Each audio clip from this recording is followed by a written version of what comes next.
everybody, welcome back to my channel, and today I am studying my sight words by writing them out of Play-Doh.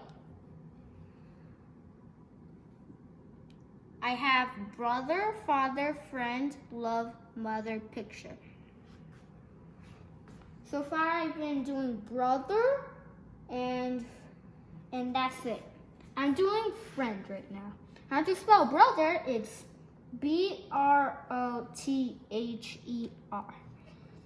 Friend, how you spell, is F-R-I-E-N-D.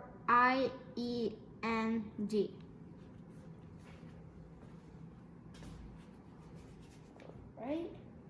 And put it down, flat down, and get it a little bit, and making a little ball.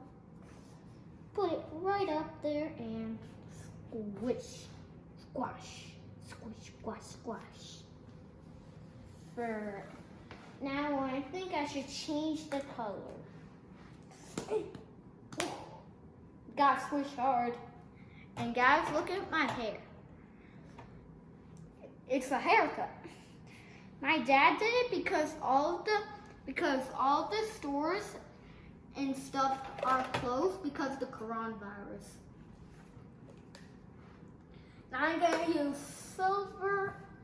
First, I was starting off with orange. Next, silver, and silver again, and again, and again, and then pink again, and then blue. And now I'm doing silver again. Do you know why is this silver? It looks like ordinary gray, but when you look closely, there's sparkles in it.